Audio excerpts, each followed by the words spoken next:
Bonjour et bienvenue à tous. Le pape François est attendu à Rabat les 30 et 31 mars pour sa première visite au Royaume du Maroc sur invitation de Sa Majesté le roi Mohamed VI, commandeur des croyants. Durant ces 2 jours, le souverain pontife aura un programme bien chargé entre rencontres, visites et une messe à la cathédrale de Rabat. Cette visite papale est d'envergure puisqu'aucun pape ne s'est rendu au Maroc depuis 1985. Pour parler de la symbolique et des attentes de l'arrivée du pape au Maroc, et pour la première fois sur un plateau de télévision, j'ai le plaisir de recevoir l'archevêque de Rabat, Monseigneur Cristobal Lopez Romero. Monseigneur, bonjour.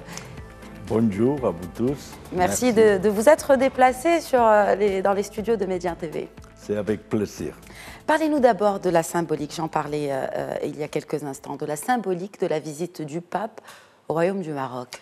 Dans le voyage du pape, la visite du pape François au Maroc a une double dimension.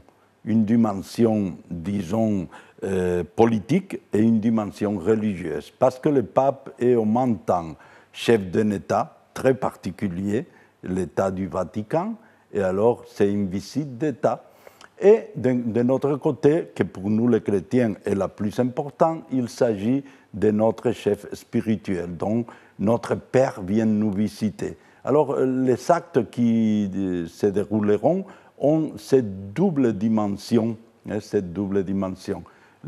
dimension diplomatique des visites au peuple marocain et au roi de ce peuple, et la visite à la communauté chrétienne. Vous parlez de cette visite, justement. Parlez-nous en détail de cette visite qui se veut bien chargée, un programme, en tout cas, très, très chargé pour le souverain pontife. Oui, seront 2 jours, mais très intensifs.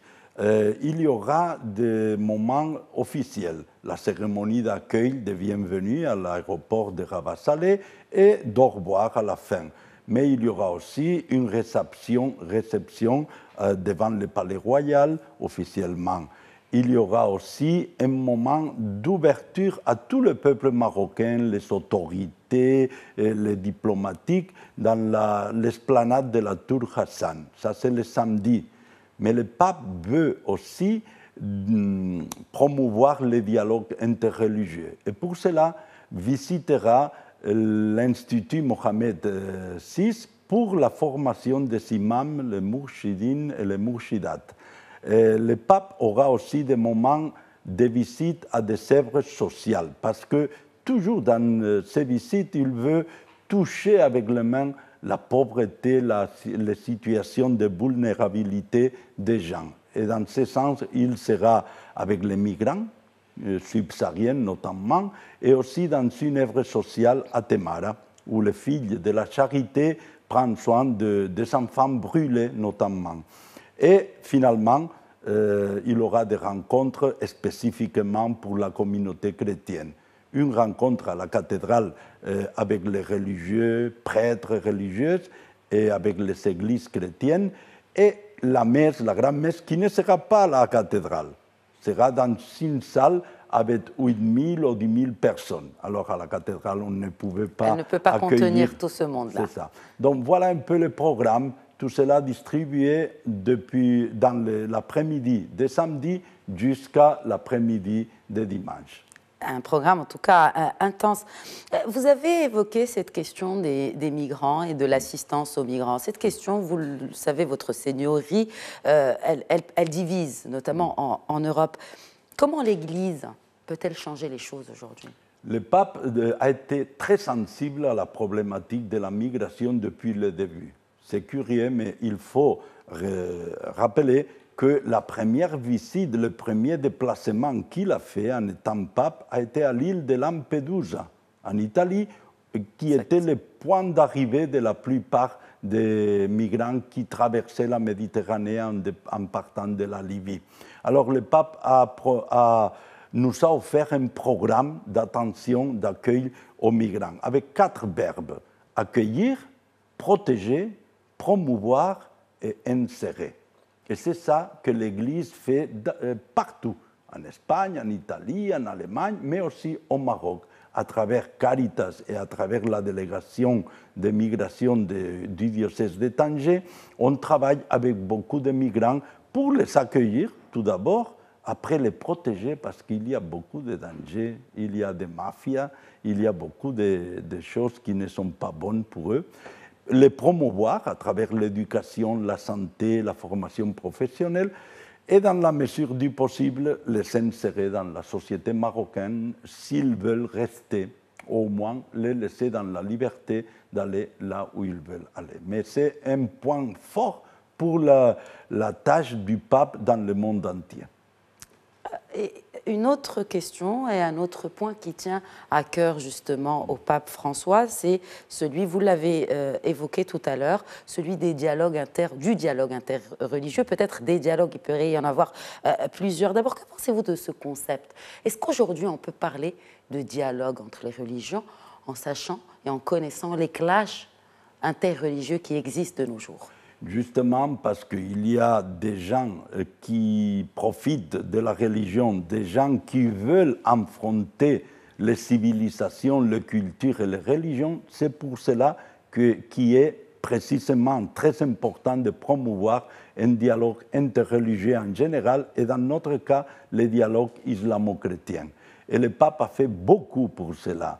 Vous voyez, le pape n'est pas allé en France, n'est pas allé en Espagne, n'est pas allé en Argentine, son pays de pays chrétien. Il est allé à Azerbaïdjan, il est allé en Albanie, il est allé à Abu Dhabi il y a quelques mois et il a fait des gestes très importants en visitant la mosquée, l'université d'Al-Azhar en Égypte. Le pape est très intéressé à réussir à ce que toutes les religions travaillent ensemble pour la paix, pour la justice, pour la liberté. Le dialogue interreligieux ne consiste pas à discuter de religion, de théologie. Non, consiste à être ensemble, à vivre ensemble en amitié, dans le respect. Parfois, on parle de la tolérance. C'est très peu la tolérance. Je ne veux pas être toléré. J'aimerais être respecté, aimé. Et je ne veux pas tolérer l'islam. Je vais aimer le musulman. Et ça nous donne la possibilité de, main dans la main, aller ensemble pour travailler à faire un monde meilleur, un monde de paix, de justice, de liberté. Je souhaiterais citer à présent un philosophe et théologien chrétien, bien naturellement, d'origine berbère. Il s'agit de saint Augustin. Oui. Qui avait déclaré, je le cite, « Puisque vous ne pouvez pas faire du bien à tous, vous devez accorder une attention particulière à ceux qui, par les accidents du temps, du lieu ou des circonstances, sont amenés à établir un lien plus étroit avec vous. » Fin de citation. Étant donné que cette relation existe depuis longtemps, et Saint-Augustin en est un excellent exemple, n'est-ce pas, votre Seigneurie, quelles mesures le Saint-Siège envisage-t-il pour renforcer davantage ce lien? Nous pensons que ces services au peuple marocain, particulièrement, comme tu as dit, aux plus pauvres, nous les chrétiens, nous les faisons à travers diverses œuvres sociales qu'on fait dans la région de Tanger, Tétouan, Rabat, Kassa et partout dans les plus petits villages où nous sommes présents. Alors, vous êtes présent au Maroc depuis 1 an. Est-ce que vous vous sentez intégré? Est-ce que vous sentez que la société marocaine vous a adopté, vous a bien intégré? Je me sens intégré, je me sens apprécié, respecté, aimé.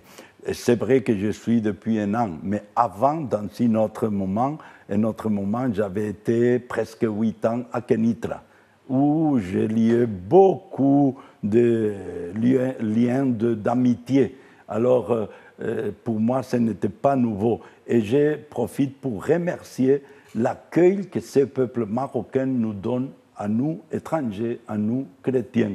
Et je n'ai pas eu de mauvaises expériences. Mais ce n'est pas le cas de tous, parce que les étudiants subsahariens, du fait d'être noirs, du fait d'être étrangers, du fait d'être chrétiens parfois, trouvent des difficultés, mais aussi de bonnes expériences. Et je veux penser que le positif supère beaucoup plus que le négatif. Que le négatif. Je voudrais terminer avec ce que ça vous fait, cette visite. Vous en avez parlé, mais ce que ça vous fait, ce que ça fait à la communauté chrétienne, une visite papale au Maroc? Bon, c'est une chose extraordinaire. C'est les pères qui viennent nous visiter, c'est les frères aînés qui viennent nous donner du courage. Nous l'avons appelé dans la devise du Loro, serviteur de l'espérance. Le pape vient nous confirmer dans la foi que nous avons, vient nous dire, allez de l'avant, le chemin que vous êtes en train de faire est bon, vous êtes dans le correct, ça vaut la peine, je vous encourage.